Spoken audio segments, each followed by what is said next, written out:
Hola, mi nombre es Reina Xóchitl Velasco Fuentes y pertenezco a la Universidad UCLA.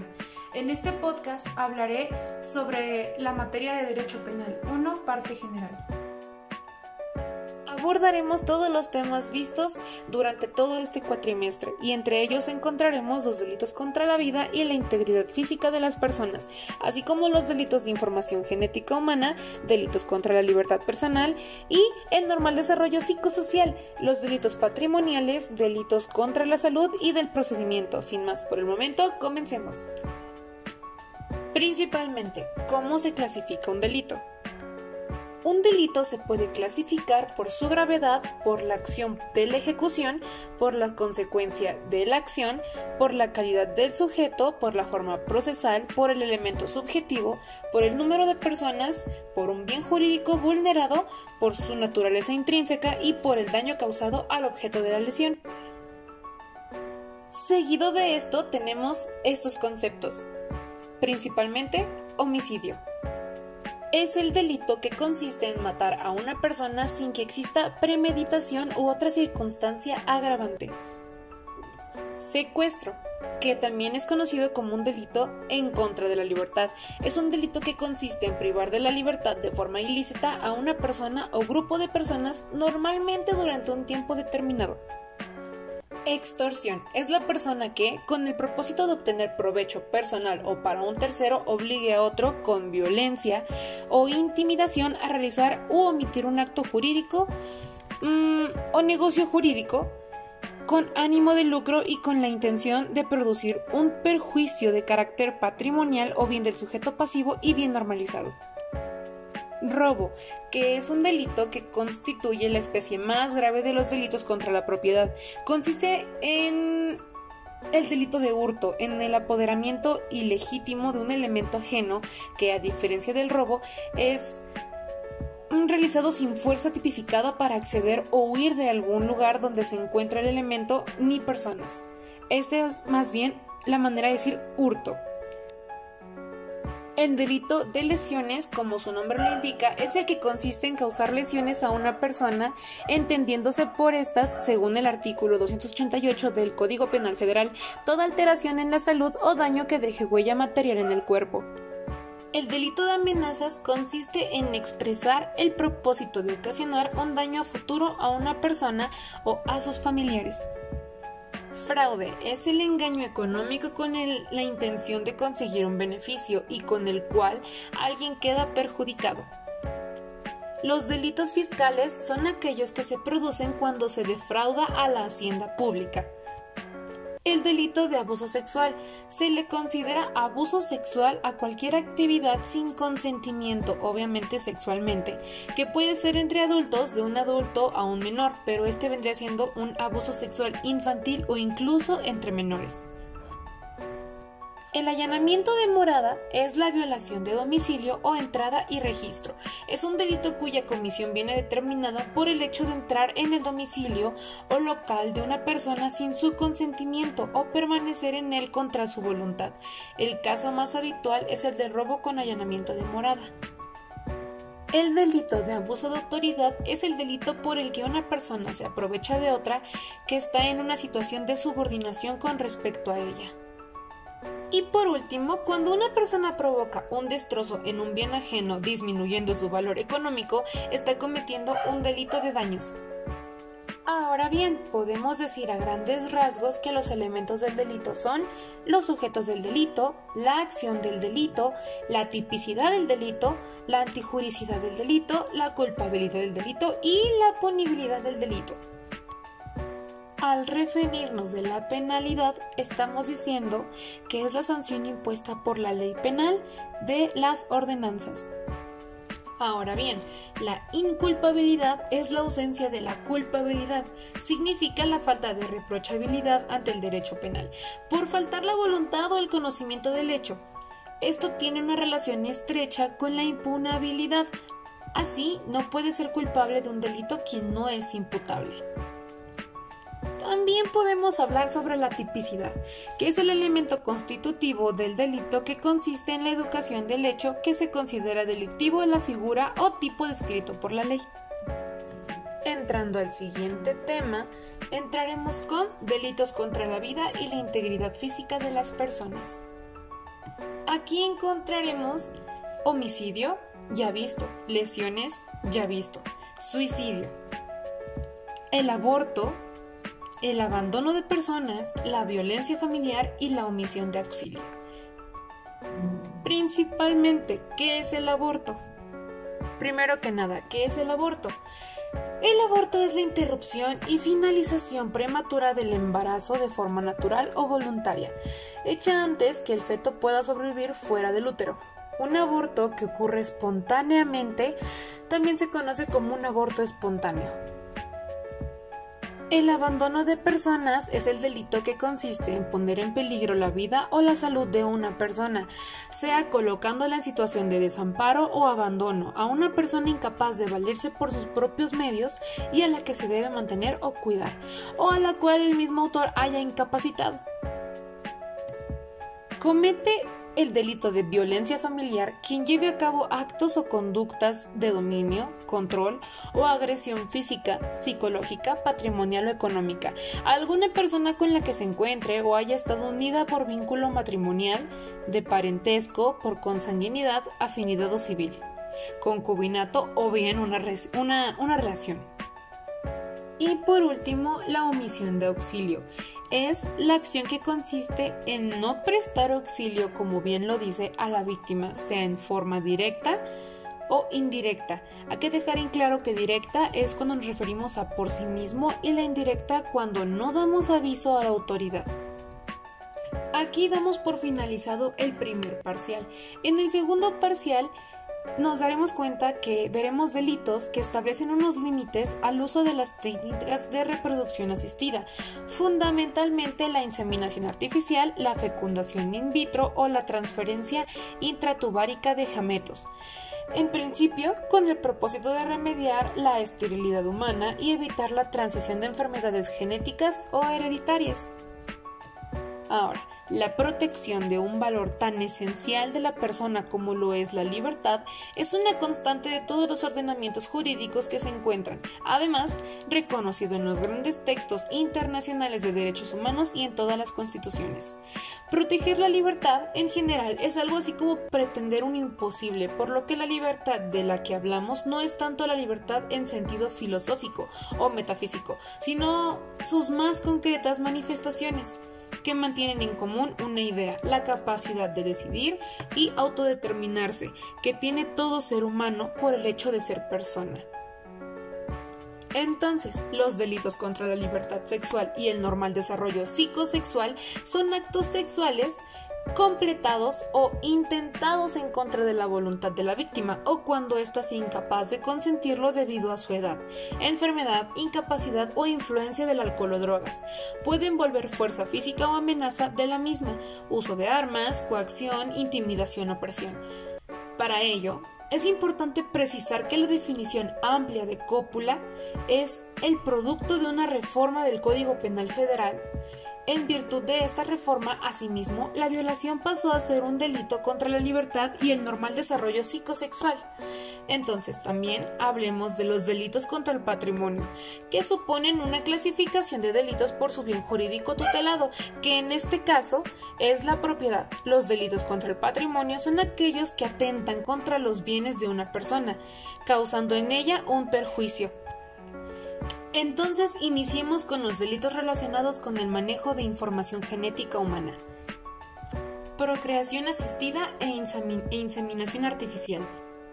Primero que nada, ¿qué es la inseminación artificial? La inseminación artificial es un procedimiento de reproducción asistida que consiste en la colocación del semen previamente preparado en un laboratorio en el interior del útero de la mujer. El semen utilizado puede provenir tanto de un hombre de la pareja como de un donante. En todo caso, ahora, ¿qué es el delito de este mismo? Se refiere a la inseminación artificial que se realiza sin el consentimiento de una mujer mayor de 18 años o aún con el consentimiento de una menor de edad o de una incapaz para comprender el significado del hecho o para resistirlo. El siguiente es la manipulación genética.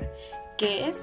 Pues se le conoce como manipulación genética o ingeniería genética a las distintas técnicas y procedimientos científicos tecnológicos que le permiten al ser humano modificar o recombinar el ADN y otros ácidos nucleicos de los seres vivos, con el propósito de obtener formas de vida que satisfagan ciertas necesidades. El siguiente tema es delitos contra la libertad personal y el normal desarrollo psicosocial. Tenemos la privación ilegal de la libertad. ¿Qué es? Pues bien, la privación ilegal de la libertad de una persona mediante la sustracción o retención durante un tiempo determinado con el fin de conseguir un beneficio económico o de alguna otra índole. Es un delito que se persigue de oficio y es imprescriptible. Simulación de secuestro. Básicamente estamos hablando de simular un secuestro. A esto nos referimos a secuestros virtuales. En realidad estamos enmarcados dentro del tipo penal previsto como extorsión, donde el bien jurídico protegido está relacionado directamente con la propiedad y muy difícilmente con un atentado a la libertad individual. Rapto. ¿Qué es? El rapto es el delito en el cual se sustrae o retiene a una persona por medio de la fuerza, intimidación o fraude, con la intención de menoscabar su integridad sexual. No debe confundirse con el rapto o con el secuestro, pues a diferencia de este último, el rapto exige un fin sexual.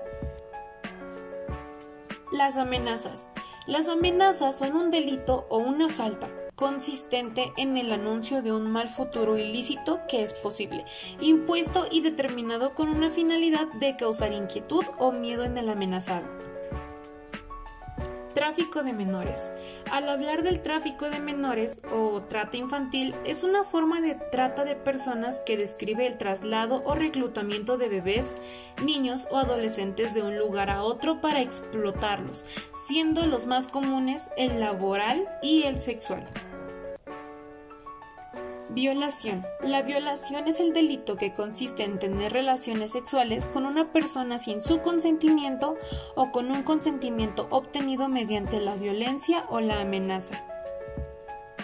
Puede ser la violación por parte del cónyuge o la pareja, puede ser agresión sexual a individuos con alteraciones de conciencia, puede ser agresión sexual infantil, estupro, que se denomina estupro a la práctica de actividades sexuales entre un adulto y un menor de edad en el que, se da consentimiento a la consumación del acto debido a la seducción y manipulación llevada a cabo por el mayor de edad. La diferencia básica con la agresión sexual infantil es que mientras que en la agresión sexual infantil el menor no es consciente de lo que implica mantener relaciones sexuales, en el estupro sí. Ahora, la agresión sexual incestuosa, generalmente vinculada a la práctica de pederastia o a la agresión sexual infantil.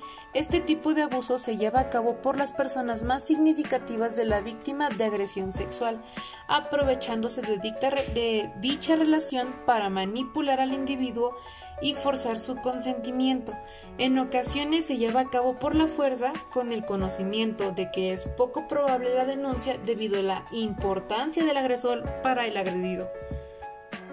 La agresión a personas con discapacidad, la agresión sexual a ancianos, la agresión sexual instrumental, la agresión sexual con delito de odio, el acoso sexual, la violación por parte de desconocidos, la violación en grupo, la violación durante guerras, la explotación sexual, que es otro tipo de violencia sexual en la que se lleva a cabo haciendo que la víctima mantenga relaciones forzadas con otra u otras personas, obteniendo el explotador beneficioso de dicha relación y siendo este el que fuerza o incita a la víctima al mantenimiento de las relaciones. La prostitución forzada es uno de estos tipos de violencia. El incesto es la relación sexual entre familiares consanguíneos muy cercanos o que proceden por su nacimiento de un tronco común.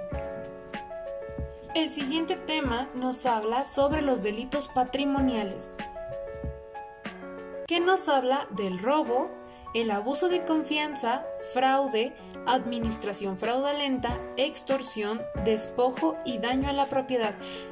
Términos ya vistos en el primer tema. Para finalizar, hablaremos de los delitos contra la salud en México, que son agregados del delito que se dividen en tres grandes grupos: los delitos relacionados con el narcotráfico, los delitos relacionados con el peligro de contagio y los delitos contra los derechos reproductivos.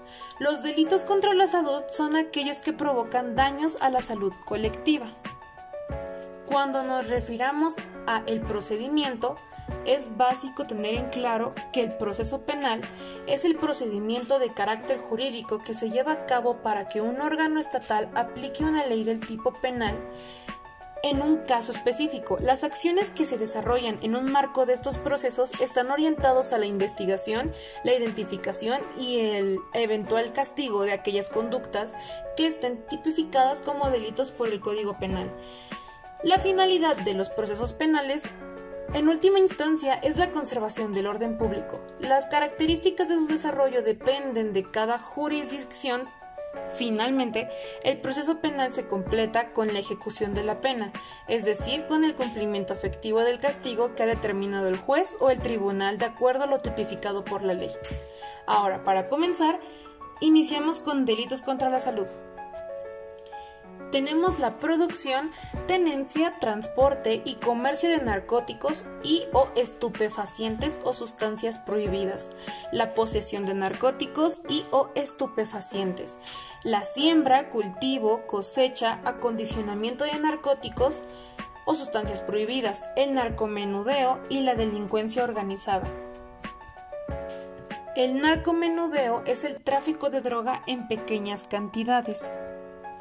Ahora bien, se pondrá prisión de 4 a 8 años y de 200 a 400 días de multa a quien sin autorización comercie o suministre, aún gratuitamente, narcóticos previstos en la tabla, en cantidad inferior a la que resulte de multiplicar por 1000 el monto de las previstas en dicha tabla.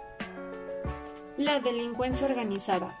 Por lo general, las redes delictivas organizadas están implicadas en muchos tipos diferentes de actividades delictivas extendidas por varios países.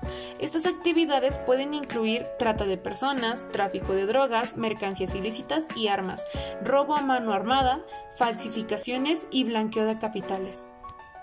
Pero más específicamente es la actividad delictiva de un grupo estructurado de 3 o más personas que existe durante cierto tiempo y que actúa concertadamente con el propósito de cometer uno o más delitos. Ahora bien, al hablar del procedimiento nos referimos al Código Federal de Procedimientos Penales. ¿Qué es? Pues es el ordenamiento que establece las reglas y las etapas que regirán cualquier procedimiento penal en todo territorio nacional cuando se cometa un delito, ya sea del fuero común o del federal, y el proceso se divide en 3 etapas. La primera etapa es de investigación, la segunda etapa es la intermedia o de preparación a juicio y la tercera etapa es la del juicio oral. La competencia. La competencia es definida como un cúmulo de facultades para actuar o emitir el acto correspondiente. Solo surge de una disposición legal o reglamentaria y no de acto distinto. Tenemos lo que es la competencia objetiva, que es del tipo de órgano judicial que resolverá el asunto en primera instancia. La competencia funcional, que es la competencia para conocer de cada fase del procedimiento y es la primera en que conoce de cada una de las fases. También está la competencia territorial, que de entre todos los órganos de la misma categoría es preciso individualizar al que finalmente conocerá el asunto concreto. Las formalidades. La teoría del caso es una metodología que utiliza a las partes en el procedimiento penal para construir los argumentos jurídicos que habrán de presentar ante el juzgado, con la finalidad de convencerlos sobre su versión de los hechos. Y bien, el debido proceso es el conjunto de formalidades esenciales que deben observarse en cualquier procedimiento legal para asegurar o defender los derechos y libertades de toda persona acusada de cometer un delito. Los tribunales. El Tribunal de Justicia Administrativa de la Ciudad de México es un órgano jurisdiccional colegiado, con autonomía administrativa y presupuestaria para emitir sus fallos y forma parte del sistema local anticorrupción. Ahora bien, al referirnos a los exhortos, estos son un medio de comunicación entre los juzgados del mismo rango. Tienen su origen en el hecho de que cada juez goza un ámbito de competencia territorial fuera del cual no puede actuar y sin embargo requiere que alguna diligencia sea practicada en otro partido judicial. Un exhorto penal es un procedimiento legal por el medio del cual un juzgado pide apoyo a otro para avanzar en un proceso judicial. Citaciones. Una citación es una resolución dictada por un juez o tribunal a través de la cual se envía una comunicación a una persona determinada para que se presente en un juicio a un día, a una hora determinada. Las audiencias son un procedimiento ante un tribunal u otro órgano de toma de decisiones oficial, como una agencia gubernamental u otro órgano público como el Parlamento o el Gobierno. Y tenemos lo que son 5 tipos de audiencias, que son la comercial, la potencial, la primaria, la real y la útil. Y para finalizar, tenemos que la sentencia es la resolución que pronuncia el juez o el tribunal para resolver el fondo del litigio, conflicto o controversia, lo que significa la terminación normal del proceso y que si bien el concepto estricto de sentencia es de resolución que pone fin al juicio decidiendo el fondo del litigio, se han calificado como tales a otras resoluciones que no tienen características a la inversa, lo que ha proporcionado confusión en la legislación y en la jurisprudencia. Y así es como concluimos. Gracias.